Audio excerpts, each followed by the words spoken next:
दोस्तों नमस्कार, आप सभी का हमारे YouTube चैनल तंत्र शक्ति में बहुत बहुत स्वागत है। दोस्तों आज का जो विषय है वो माला ध्यान पे है कि माला पे जप कैसे करें, माला पे जप करते हुए हम ध्यान कैसे करते हैं। तो इसी के ऊपर मैं आज ये वीडियो दे रहा हूँ, इसको ध्यान से सुनिएगा। देखिए, एक्चुअल में माला पे जप क्यों किया जाता है इसको अंडरस्टैंड सबसे पहले करना है। माला पे जब हम मंत्र जाप करते हैं, कोई भी मंत्र जाप कर रहे हो, एक्चुअल में होता ये है कि जब हम मन के गिनते हैं। देखिए, ये माला है और ये इसके मन के है, ठीक है। ये रुद्राक्ष की माला है। जब हम इसके मन के गिनते हैं तो क्या होता है कि हमारे मन का जो पूरा फोकस है वो एक एक मनकों पे लगता है मंत्र पढ़ते हुए कि हम काउंट कर रहे हैं। तो मन क्या हुआ, उस मंत्र के साथ बंधा हुआ रहता है। मन लगातार उसी, देखिए मन क्या कर रहा है, वो काउंटिंग कर रहा है। आप मुंह से क्या कर रहे हैं, चैटिंग कर रहे हैं। जब मुंह से आप चैटिंग कर रहे हैं, मन से आप काउंटिंग कर रहे हैं, तो ये एक्चुअल में ध्यान नहीं लगेगा। आपको करना क्या है, इसको ध्यान समझना है। अगर आप कोई भी मंत्र पढ़ रहे हैं, चाहे ओम नमः शिवाय हो, क्या गायत्री मंत्र हो, चाहे कोई भी मंत्र जो आपको गुरु ने दिया हो, उस मंत्र को जब आप पढ़ रहे हैं तो ध्यान रखना है, दो प्रकार से पढ़ना है। एक, आपको मौखिक रूप से चैटिंग करना है। आपके गुरु ने कहा है अगर उसको मध्य आवाज में पढ़ना है कि सिर्फ आपके कान तक सुनाई देना चाहिए, तो उतनी ही आवाज होनी चाहिए, ठीक है। दूसरा, कोई भी मंत्र जाप कर रहे हो, इतनी ही साउंड होना चाहिए कि जितना आपको सुनाई दे सके। किसी और को सुनाई देना इट्स नॉट गुड, ठीक है, ये अच्छा नहीं होता। आपको सिर्फ इतना ही करना है कि आपको सुनाई दे। क्यों करना है, क्योंकि हमको अपने मन को नियंत्रित करना है और मन को नियंत्रित करने के लिए मंत्र दिए गए हैं। अब मन क्या कर रहा है, काउंटिंग कर रहा है, ठीक है।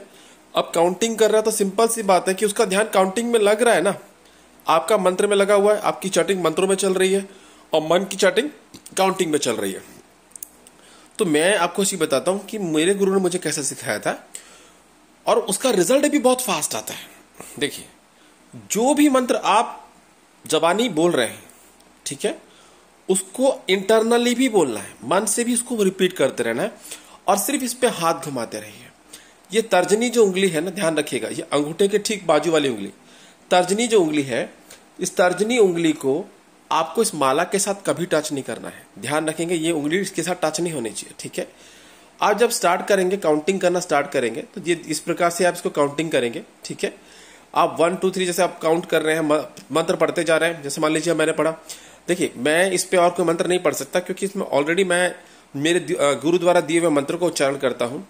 तो जो भी मैं मंत्र पढ़ता हूं उसमें मैं क्या करता हूं, काउंटिंग इस प्रकार से ये चलती रहती है और मेरा मन भी इसको मंत्र पढ़ता रहता है और मुंह से भी मेरी चैटिंग चलती रहती है, ठीक है। और जब ये वाला मन का आता है, ध्यान से, नहीं काउंटिंग करने की जरूरत ही नहीं है। तो ये वाला जब मन का आता है, जो मेन मन का रहता है, ठीक है, जिससे हम काउंटिंग करते हैं, 108 मनकों की ये माला है। 108 मन के गिन के ही लेंगे अगर आप पहली बार माला लेने जा रहे हैं तो। और छोटे रुद्राक्ष की माला ही लेंगे, थोड़ी सी कॉस्टली होती है, 350-400 में आ जाती है, ठीक है, थोड़ी सी कॉस्टली होती है। तो आप क्यों छोटी कॉस्टली होती है और बड़ी क्यों सस्ती है, उसके पीछे रीजन भी बता देता हूं। छोटी जो होती है ना, इसमें आपको नकली मिलने की संभावना बहुत कम होती है। बड़ी में बेर के जो गुठलियां होती है ना, उससे बना दी जाती है रुद्राक्ष की माला, तो वो बहुत सस्ती रहती है। इसलिए हमको कोशिश करना है कि छोटी माला ही लेनी है, ठीक है। इसमें 99% चांसेस रहते हैं कि ये ओरिजिनल रहती है, ठीक है। तो इसको आप चैटिंग करेंगे। आपको मान लीजिए चैटिंग कर रहे हैं, तो आपको जब ये मन का आ जाए तो क्या करना है, आप इसको कंटिन्यूटी में नहीं रखना है। मान लो ये पूरा घूम करके वापस आ गया तो कंटिन्यूटी में रखना है। अब इसको एक बार आपको ऐसे पलट देना है। देखिए, पलटते समय आप भले उंगली का सहारा ले सकते हैं, लेकिन चैटिंग के समय नहीं लेना है, ठीक है। कोशिश करें, ठीक है, चैटिंग के समय इसका सहारा बिल्कुल ना लें। अब चैटिंग करना फिर से प्रारंभ कर देंगे, यानी आपका एक बार पूरा हो गया, आपने टर्न ले लिया। अब जब दूसरी बार टर्न होगा तो फिर इसको इस प्रकार से टर्न कर देंगे। तीसरी बार आएगा तो फिर इसको टर्न कर देंगे। जब जैसे कंप्लीट हो जाएगा आपको पता चल जाएगा कि मैंने 300 बार जाप 3 बार जाप कर लिया है। 3 बार मतलब 108 × 3, ठीक है, या 5 बार। ध्यान रखना और एक चीज, कभी भी ऐसा नहीं करना कि जब आप जप करने बैठे तो आज 5 माला कर ली, कल आपने 8 माला कर ली, परसों आपने 3 करी। नहीं, इस चीज को बहुत ध्यान रखना है कि जब भी आप माला जप करें अपनी क्षमता अनुसार करें। अगर आपकी क्षमता 3 बैठने की है तो आप 3 बार ही करें, अगर 2 की है तो 2 बार ही करें। लेकिन जब भी आप बढ़ा देंगे तो उसके बाद वो काउंटिंग घटनी नहीं चाहिए। ये इसका एक नियम होता है, इसको ध्यान रखना है, ठीक है। और दूसरा मैं आपको और एक चीज बता देता हूं। जैसे रुद्राक्ष की माला पे मैं जाप करता हूं, मेरे पास स्फटिक की भी माला है, ठीक है। इस प्रकार बहुत सारी मालाएं आती हैं, लेकिन सबसे उत्तम मानी जाती है वो ये है। स्फटिक की माला जो होती है वो भी मंत्रों को जागृत करने के लिए यूज की जाती है, लेकिन उसको चेक करना पड़ता है कि वो ओरिजिनल है या नहीं, उसका भी तरीका है। अगर किसी को स्फटिक की माला लेनी हो तो मुझसे कंसल्ट कर सकते हैं। मैं बेचता नहीं हूं, मैं आपको बता दूंगा कि ओरिजिनल है या नहीं, वो मैं आप ही से चेक करवा दूंगा। मैं अपना फोन नंबर डिस्क्रिप्शन बॉक्स में हमेशा देता हूं, आप जाके मुझसे चैट करना चाहें तो व्हाट्सएप पे मुझसे चैट भी कर सकते हैं, ठीक है। तो मैंने आपको बता दिया कि माला पे जाप किस प्रकार से किया जाता है, और एक माला पे जब भी आप जाप करें दूसरे मंत्र का जाप इस पे मत करना। एक बार जो मंत्र आपने इस पे चढ़ा दिए वो चढ़ गए, ठीक है। अगर आपको और एक मंत्र जाप करना है, सिद्ध करना है, तो क्या करना होगा, फिर एक नई माला लानी पड़ेगी, और आपको ध्यान रखना पड़ेगा कि कौन सी माला पे कौन सा मंत्र जाप किया था। और एक चीज, जब आप माला लाएं तो उसको जागृत कैसे करें, माला जागृत भी करनी पड़ती है। तो ये कोई रॉकेट साइंस नहीं है, बहुत आसान है। आपको कुछ नहीं करना है, महादेव के मंदिर जाइए, रुद्राक्ष की माला हो, स्फटिक की माला हो, कोई भी माला हो, कमलगट्टे की माला क्यों ना हो, आपको जागृत करनी है ना। आप महादेव शिवलिंग के ऊपर आप इसको पहना दीजिए, चढ़ा दीजिए, ऊपर से दूध का उनको स्नान करवा दीजिए या जल चढ़ा दीजिए, ठीक है। उन्हीं के मंदिर में आपकी श्रद्धा अनुसार आप चढ़ा सकते हैं उनको। आप जो भी आपकी मन में इच्छा है दान करने की, आप दान कर सकते हैं, ठीक है।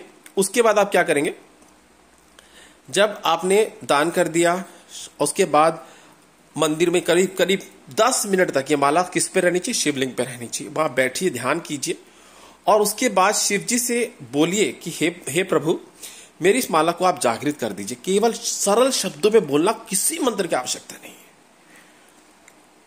किसी मंत्र की आवश्यकता नहीं है। भगवान शिव जी आपको आपकी माला को जागृत कर देंगे, ठीक है। बहुत सरल है अपने पिता से कुछ भी मांगना। अपने पिता को केवल बोल दीजिए कि हे पिता, मेरे इस माला को जागृत कर दीजिए।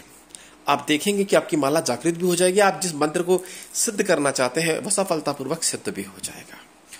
और जितनी चैटिंग आपके गुरु ने कही हो, मान लीजिए फॉर एग्जाम्पल 1.25 लाख कही है, जितनी भी चैटिंग कही है, 3 लाख कही है, 5 लाख, हर मंत्र की अलग अलग चैटिंग है। अगर आप सिद्ध नहीं कर रहे, केवल आपको सिर्फ सिद्ध उसके लिए सिर्फ ध्यान के लिए करना है, तो उसकी कोई लिमिट नहीं होती। आप पर डे 3 कीजिए, 5 कीजिए, लेकिन अगर किसी स्पेशल मंत्र को सिद्ध करने के लिए आप कोई मंत्र माला यूज कर रहे हैं तो उसकी पर्टिकुलर फिर आपको ये ध्यान रखना पड़ेगा कि पर्टिकुलर उसकी चैटिंग कितनी है।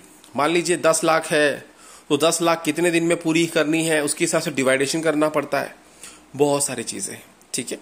तो इसलिए मैंने कहा केवल जिनको ध्यान करना है वो पर डे 3 माला 5 माला कर सकते हैं, लेकिन जितनी माला एक बार आप कर सकते हैं उतनी ही माला हमेशा करेंगे। जब बढ़ाने की इच्छा आ जाए तब आप उसको बढ़ा सकते हैं, लेकिन फिर उसके बाद घटा नहीं सकेंगे, ठीक है। तो आज का जो विषय था वो केवल माला जप के ऊपर था, माला से ध्यान करने का विषय था। मैं उम्मीद करता हूं कि आपको मेरी वीडियो पसंद आई होगी। और आप सबसे एक रिक्वेस्ट है, मैं किसी भी वीडियो में रिक्वेस्ट नहीं करता किसी से भी, लेकिन आज कर रहा हूं, आप मेरे चैनल को सब्सक्राइब कीजिए, लाइक कीजिए, और अपने मित्रों में जो अध्यात्म में इंटरेस्ट रखते हैं उन तक ये वीडियो पहुंचा दीजिए। धन्यवाद। जय माता दी।